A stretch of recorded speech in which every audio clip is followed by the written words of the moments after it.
This is the 5th video in the scripture class. Faith of the people of the Old Testament. I will be your God, and you will be my people. In many ways, the Hebrews were no different from their neighbors, except that they had a faith perspective on events of their lives. They interpreted their lives as the theater of God's activity. This faith perspective is historical. It grows and changes as the history of the people evolves, as the consciousness of Israel being God's people develops. God is a God of history, revealing God's self through the experiences of the people, both personal and communal. Experiences like Abraham and call, Exodus and the Promised Land, United Kingdom, prophets and defeat by foreign powers, exile in Babylon, and return to Jerusalem after 38 years. The Maccabean revolt, and again the defeat. It is never a straight line, their journey with God. There are 3 key dimensions of this evolving faith perspective that we will look at. Positive view of history, covenant, how God relates to human, and their unique view of the nature of God. First, the positive view of history I call ascending time. It is a great gift of the Jews to us. They lived among agrarian communities where time was essentially cyclic. That is, life repeats itself in the seasons of the earth. Each year is simply one thing after another, and then you die. But the Israelites insisted, no, life is going somewhere. Life is full of promise. God is taking us on a journey into the deeper meaning and hope in the promise of God's love. It is God directing all of history. All things are in God's hands, and they are full of promise. With the beginning of Abraham and the great Exodus story, even wandering in the desert for 40 years, and even in the throes of defeat by foreign powers and living in exile, the Israelites believed God is shaping us into a people. The second major dimension of their faith is covenant. Center stage in the faith history of Israel as a people of God is covenant, a tie that binds and frees. Covenant was a solemn bonding of love between God and God's people, a bond of intimacy, promise, and responsibility. God's mercy and forgiveness will always remain despite human infidelity. Covenant holds together Israel's religion and history. It colors everything in the history of the Israelite nation, and it is the basis of their relationship with God. In and through covenant, they come to know their God as one of love and fidelity, very different from the pagan gods. Among the pagan gods, humans were like playthings or pawns, and they usually became the kind of excuse for the gods' own foibles. In covenant, they were called to a new future full of promise and responsibility. I choose you as my people. I will act on your behalf. You are free to respond yes or no. But if you respond yes, you must be faithful. God does all the talking. He proposes the covenant and establishes the terms. But I will always act on your behalf, for God initiates this covenant of faithfulness, and He respects human freedom. So in covenant, Israelites come to know their God as one of forgiveness and fidelity. Now, covenants in the ancient world was not a new idea. They were common as a solemn commitment or bonding between two parties. Conquering kings would often invite or perhaps force the vanquished to enter into covenant in exchange for allegiance or taxes. Tribal covenants, this mutual protection, ensured safety of the members of their kingdom and provided for exchange of food. And the covenants were serious business. The people making the covenants had to walk between the parts of the two halves of a slaughtered animal. And if they were not faithful, they could see their fate as the same as that of the killed animal. Now, Old Testament covenants were similar. Communion with God was important. They needed to eat a meal with God. The covenant was often sealed with blood, and there is a sign of the covenant. Now, law was seen as a consequence of covenant, a divine gift.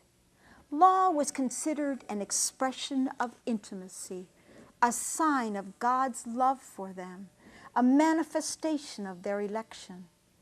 They cherished and celebrated law as a privilege, as a way for them to be in union with God. They understood, really, the Ten Commandments as sounds of love from Sinai, as everything that fulfills human life. Morality for the Israelite people in the light of covenant was an I-thou relationship, deeper than a set of laws. The ideal was a society governed by the moral will of God. God was in relationship, calling them to holiness and making them holy. I do not deny that the law at times became a compelling legalism.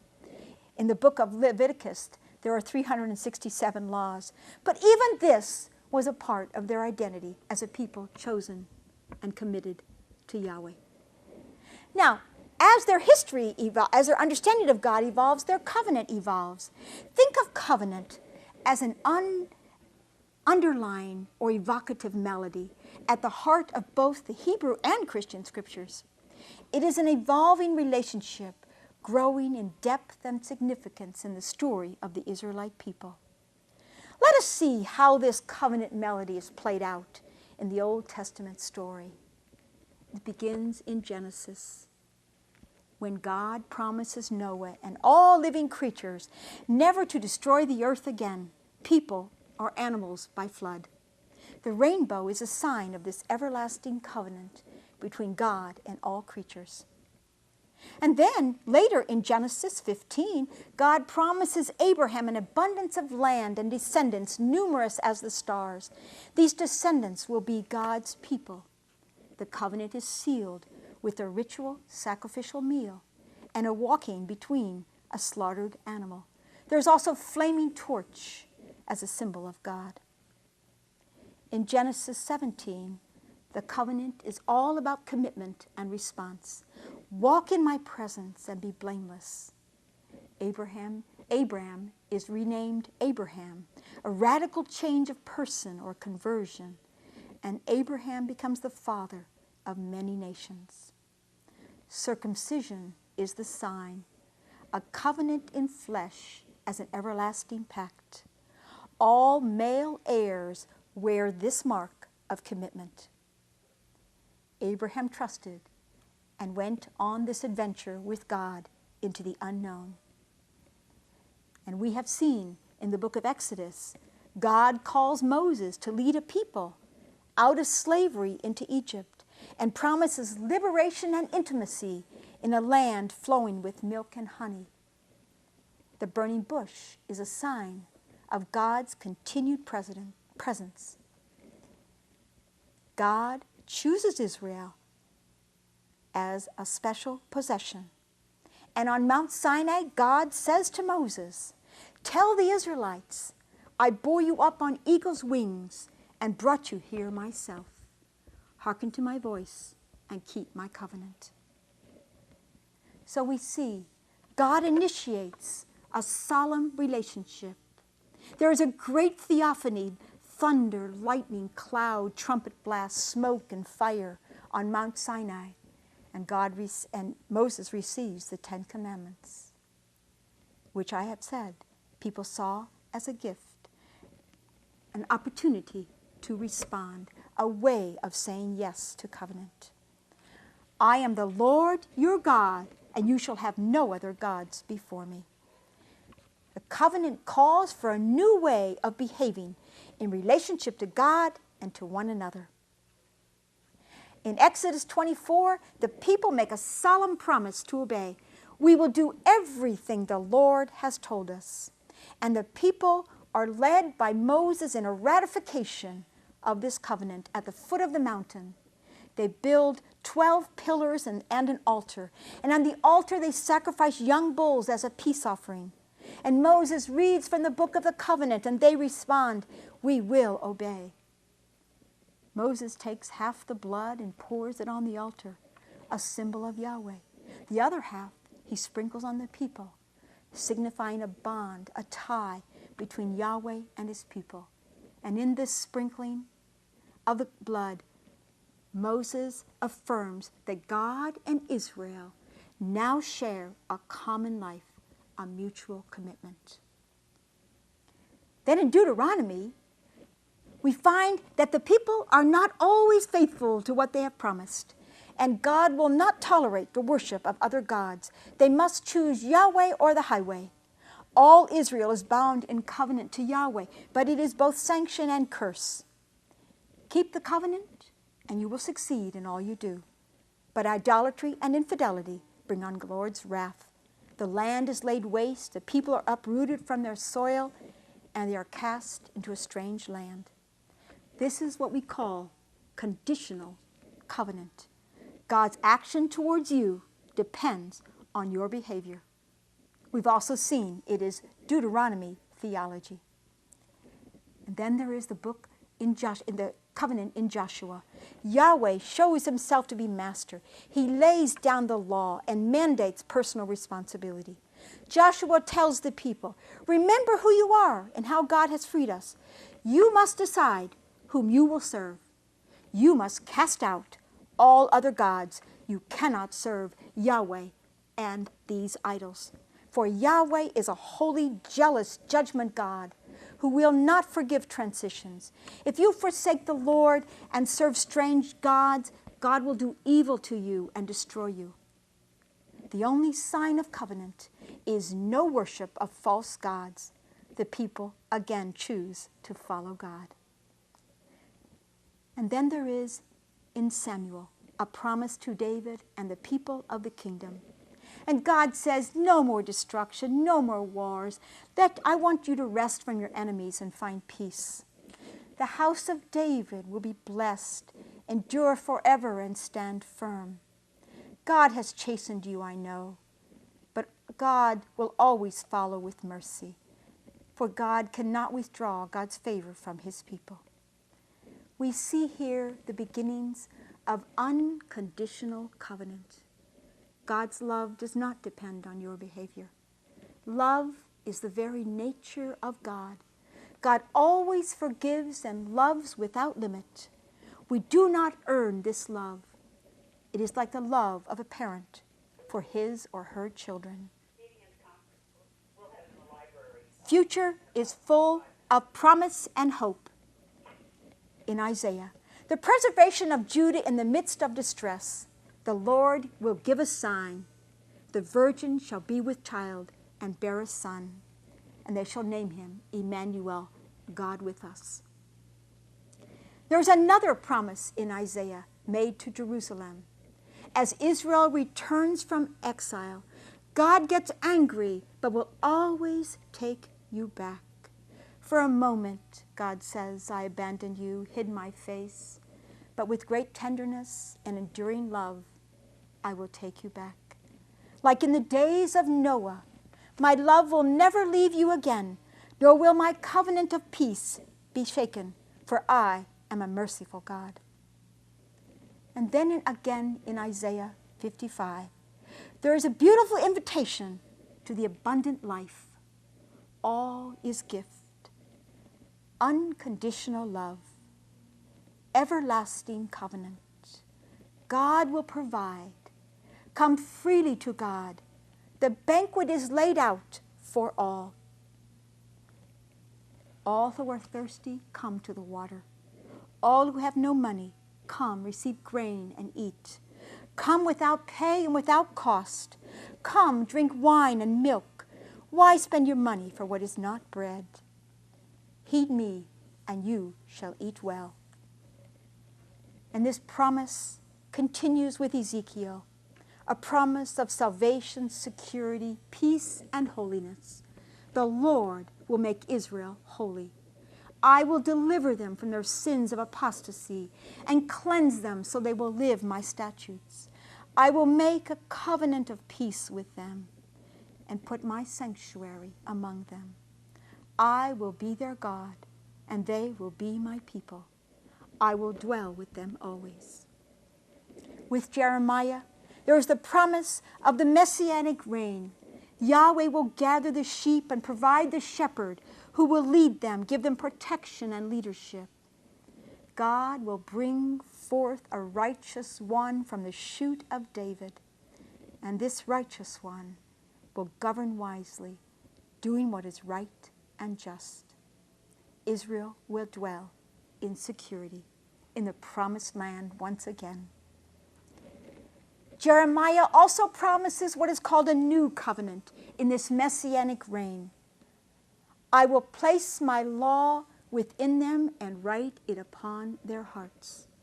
I will forgive their evil doing and remember their sin no more. The sign of this new covenant is conversion of the heart, no longer a focus on circumcision. And finally, in Micah, the prophet, the new covenant is a call to focus on relationship and not sacrificial offerings. The people ask how they can worship the Lord as reparation for their sin, proposing various forms of sacrifice. With what shall I come before the Lord? Holocaust and calves? Thousands of rams and streams of oil? Shall I give my firstborn for my crime? But the prophet Micah replies, no, no. You have been told what is good and what the Lord requires of you. Live justly, love tenderly, and walk humbly. Sacrifice avails nothing without the true spirit of religion, without change of heart and relationship. The sign of the covenant is a just life in contrast to false worship. God does not want human sacrifices. God does not want animal sacrifice, only a changed heart. And finally, and again in Micah, Yahweh is all about unending mercy, or hesed, and compassion. God removes guilt, treads it underfoot, pardons sin, lets go anger, delights in clemency, and casts our sin into the sea. And then the covenant takes a turn that no one ever could have imagined. God does not punish us for our sins. Rather, God is the one who suffers for us. This is the promise of the suffering servant who will justify many. In fidelity and mercy, God will send a leader who will bear our infirmities and guilt, who will endure suffering and save us from all our sin. Through the surrender of the suffering servant, we are healed and forgiven, brought to new life. The Lord's love will always prevail. The Lord will suffer for us. Who would have imagined the breadth and depth of this covenant love? Imagine in covenant a large circle that begins with Noah and all the people of the earth. And the circle becomes small and exclusive with this conditional covenant where people have to obey God, and God's love depends on their behavior. And then the circle moves out again to include all people in a relationship of a converted heart to God. We understand now that this salvation history is faith in evolution, increasing trust, and increasing comprehension of what the journey is about. We have seen exclusive faith. God's love becomes real for them, more than a name or a concept, a relationship of chosenness, intimacy. But God's love is limited to a select few, the chosen the chosen Israelites. And then there is the conditional covenant faith. God's love depends on our response. God rewards if we are good, punishes if we are bad, if we are unfaithful to covenant. Grace is a conditional gift, the sense of earning our salvation. Obedience becomes the central virtue. Sin is disobeying laws, in contrast to missing the mark or crookedness of heart. But we move from conditional covenant to unconditional covenant or prophetic faith. God's love is unlimited, inclusive of all. God loves them whether they are good or bad. He is gracious to the just and unjust. Salvation is total gift. It is a covenant where God invites all to a banquet of love, freely giving and overflowing with goodness. His love is everlasting, and it is a covenant where a loving God suffers for us that we might be healed. One might ask the question, does God's love change? No, really, perhaps not. What changes is our understanding. God's love is never less than infinite, but they and we are perhaps not ready or willing to hear that. We find it difficult to acknowledge this unconditional love of God. We seem hardwired for earning. Gives us control. To know, not just in our heads, but deep in our hearts, in our guts, that nothing can separate us from the love of God, right now and always. What a gift. It is perhaps news too good for us to believe, and yet it is the mystery in which we live.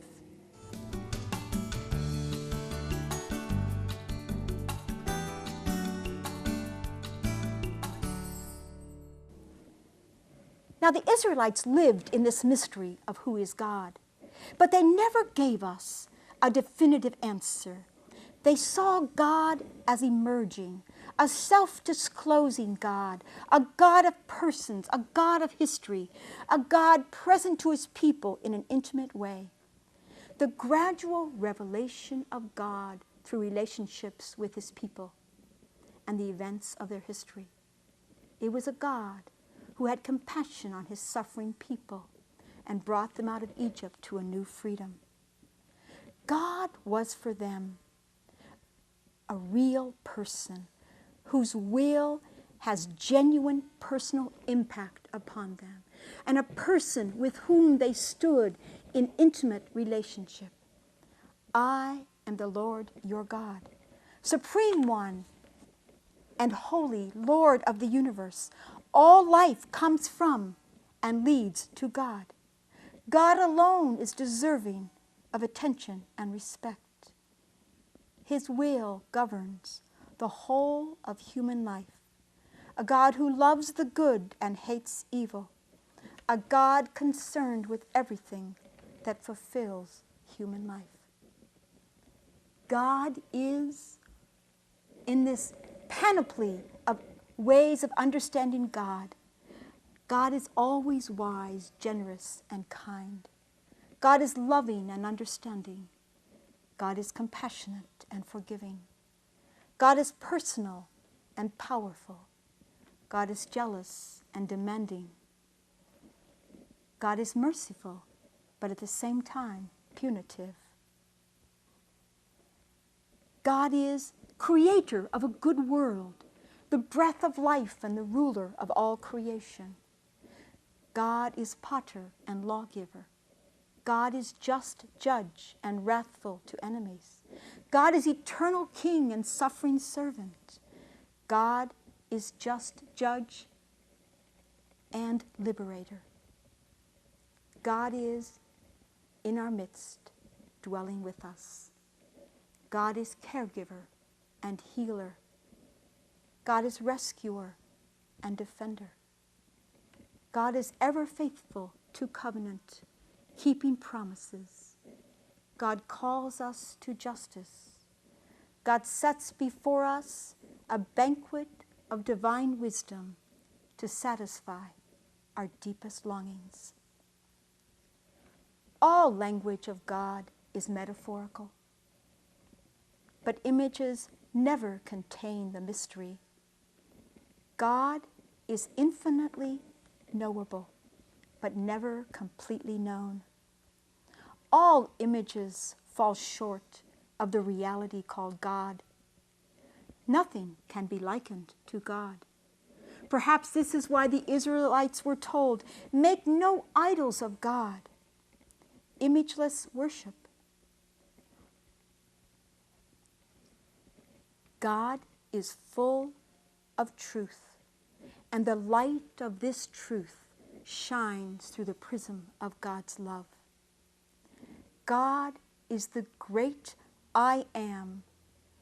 Whoever you need me to be in the journey of your life, I will be for you. Because, as God told Moses when Moses asked, "Who shall I tell the people sent me?" And God says, "Tell them, I am sent you. I am whomever you need me to be." Israel's ongoing response to this self-revealing God is faith in evolution, increasing comprehension, and increasing trust. Our lives, too, are a growth in awareness of who is this mystery God at the core of our lives, holding us in hope and healing. Their story is our story. Come to the promised land and learn to live in the love of God. I'm reminded of the story of the clown, the tightrope walker, who carried a wheelbarrow across the tightrope, and people kept encouraging him. "You can do it. Put a dog in it. You can do it. Put something else in." And then the acrobat, the tightrope walker, said to the people, "I know you believe I can do it, but who will get in the wheelbarrow with me and go on the journey?" And no one said yes. I hope that all of us will say yes and get in the wheelbarrow with God and know that God's love can carry us in all the journey of life. Once again, please refer to your handouts for session 5. Thank you.